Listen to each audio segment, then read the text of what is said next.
আচ্ছা বলুন তো, জীবনের সবচেয়ে বেস্ট ট্রিপগুলো কোনটা হয়?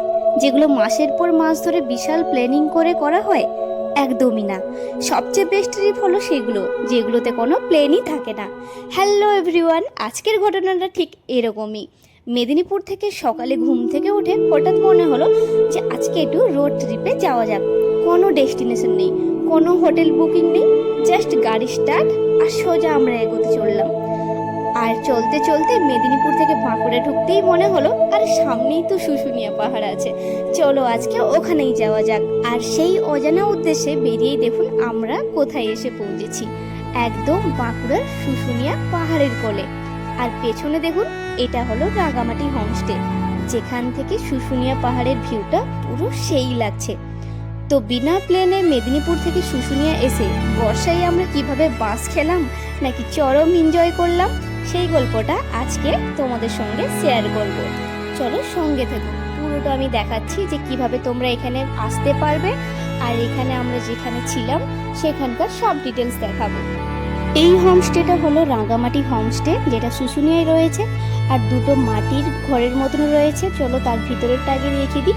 এই যে পুরোটাই মাটির তৈরি, একটা বড় খাট রয়েছে, একটা আয়না রয়েছে, আর এই পাশেই রয়েছে কিন্তু বাথরুমও রয়েছে অ্যাটাচ।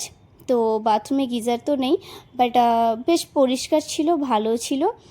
আর তোমরা নিজেরাই যেটা দেখতে পাচ্ছ, তাছাড়া একটা ফ্যানও রয়েছে, তবে এটা কিন্তু নন এসি। ঠিক আছে, এরপর চলো আমি তোমাদেরকে এসি রুমটা ঘুরে দেখাই। আর এটা হলো এসি রুম। এই এসি রুমও রয়েছে, তিনখানা রুম রয়েছে।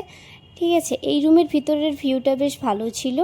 এই যে একটা বড় খাটও রয়েছে, ফ্যান রয়েছে, এসি রয়েছে, একটা টেবিল আছে, চেয়ারও আছে বাইরে বারান্দার বসার জন্য। তাছাড়া বাথরুমটাও বেশ পরিষ্কার।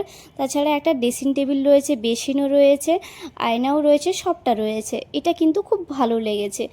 আর এই এসি রুম থেকে কিন্তু একদম পাহাড়ের ভিউটা আরও ভালোভাবে দেখা যায়। তার আগে আমি তোমাদের বলে দিই রুমের প্রাইসটা। তো যেটা আমি আগে দেখালাম মাটির রুম, যেটা নন এসি, সেটা হচ্ছে 1000 টাকা পার নাইট। আর এই যে এসি রুম, এটা হচ্ছে 1500 টাকা পার পারসন নয়, রুমের প্রাইসটা হচ্ছে 1500। আর মানে এসি রুমের প্রাইসটা হচ্ছে 1500 আর নন এসি হচ্ছে 1000 টাকা। তো খুব ভালোভাবে তোমরা এটা পেয়ে যাবে। আর আমাদের তো কোনো প্ল্যানিং ছিল না, তো আমরা হঠাৎই গেছিলাম, তার জন্য বাস থাকার জন্য একটা রুম দরকারই ছিল। তো খুব ভালোভাবে পেয়ে গেছি আর খুব এনজয় করেছি। তবে এখানে কিন্তু খাওয়ার ব্যবস্থা নেই, মানে এটা বললে এনারা খাবার এনে দিবেন, কিন্তু ঠিক পাশেই জাস্ট কয়েকটা পা ফেললেই 15 সেকেন্ড বলতে পারি সামনেই রয়েছে একটা রেস্টুরেন্ট, বেশ ভালো, খাবারের স্বাদও খুব ভালো, আমি নিজেও খেয়েছি, খুব ভালো। ওখানে গিয়ে তোমরা খাওয়া দাওয়া করতে পারো, কিংবা হোমস্টের দাদাকে বললে উনিও খাবার এনে দিবেন। এখানে সামনের এরিয়াটা কিন্তু বেশ বড়।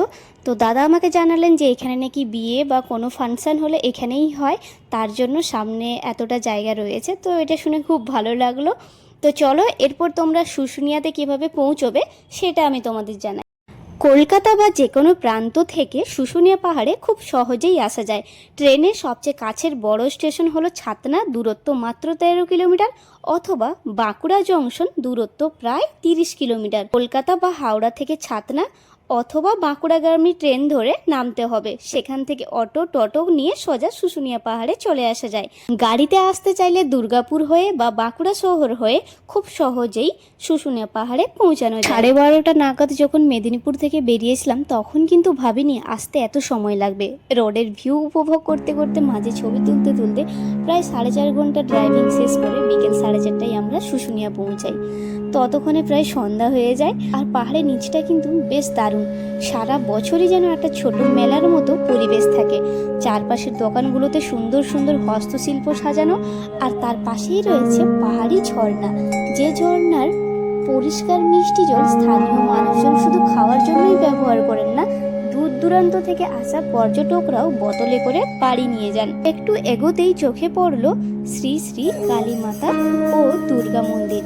তার ঠিক পাশেই রয়েছে কিন্তু লোকনাথ বাবার মন্দির। সেই কিন্তু একটা বাবার লোকনাথের মন্দির ছিল, ওখানে কিন্তু তোমরা অবশ্যই যাও, বেশ ভালো ছিল। আমি কিন্তু ভিডিও বানাইনি। এই যে পরের দিন সকাল সকাল আমরা বেরিয়ে পড়েছি ট্রেকিংয়ের জন্য। এ দেখো সামনেই কিন্তু রয়েছে মুরুদবাহা ইকো পার্ক, যেটা এখন বর্তমানে কিন্তু বন্ধ রয়েছে। আর আমাদের সামনে হাঁটছেন আমাদের হোমস্টের ওই দাদাটা, কারণ দাদা আমাদের জানিয়েছিলেন যে পাহাড়ের উপরে কয়েকটা ছেলে রয়েছে যারা খুবই বদমাশ, তারা ট্যুরিস্টদেরকে আটকে তাদের থেকে টাকা নেওয়ার চেষ্টা করে।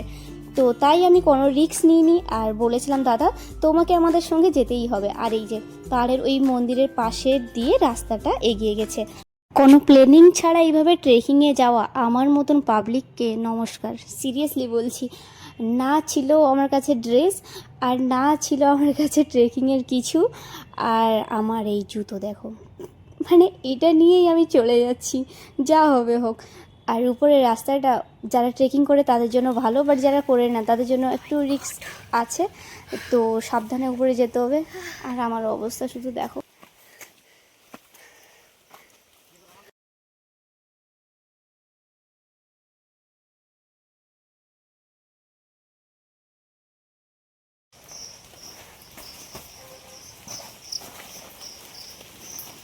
সেই উপরে দাদা বসছে আর এখানে নিচে বসে গেছে।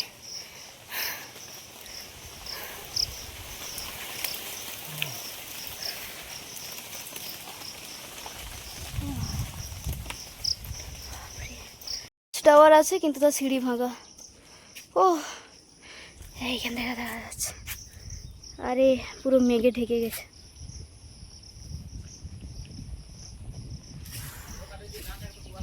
হ্যাঁ সেই কুয়াশা না থাকলে দেখা যেত ভালো করে। এই শুশুনিয়া পাহাড়ের ঐতিহাসিক গুরুত্ব হলো শিলালিপি। এখানে কিন্তু 1600 বছর পুরনো রাজা চন্দ্রব্রহ্মণের ব্রাহ্মী লিপিতে খোদাই করা একটি বিষ্ণুচক্র ও শিলালিপি আপনারা দেখতে পাবেন। তো তার জন্য আপনাদের আরও অনেকটা উপরে যেতে হবে, আর এর একদম উপর থেকে পুরো বাঁকুড়া শহরটা দেখা যায়। তবে এই যে চারিদিকে মেঘে কুয়াশায় পুরো ঢেকে গেছে, কারণ প্রচুর বৃষ্টি হয়েছিল। আর তো ভোর ভোর যা অবস্থা হয় বুঝতেই পারছো, তাই আমরা আর বেশি উপরেও উঠিনি। তো এখান থেকে যতটা দেখা যায় আমি তোমাদের ওটাই দেখাবো।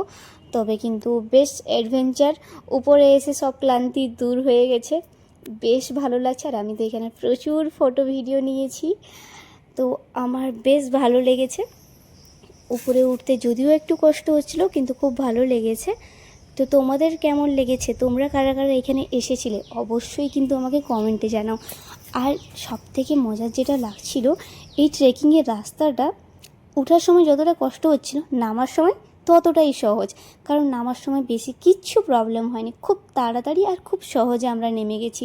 আর চারিদিকে এই বৃষ্টিতে সবুজে সবুজ যা লাগছিল। তো তোমাদের আজকের ভিডিও কেমন লেগেছে অবশ্যই আমাকে কমেন্ট করে জানাও। আর কারা কারা গিয়েছিলে ঘুরতে ওটাও কিন্তু আমাকে জানিও।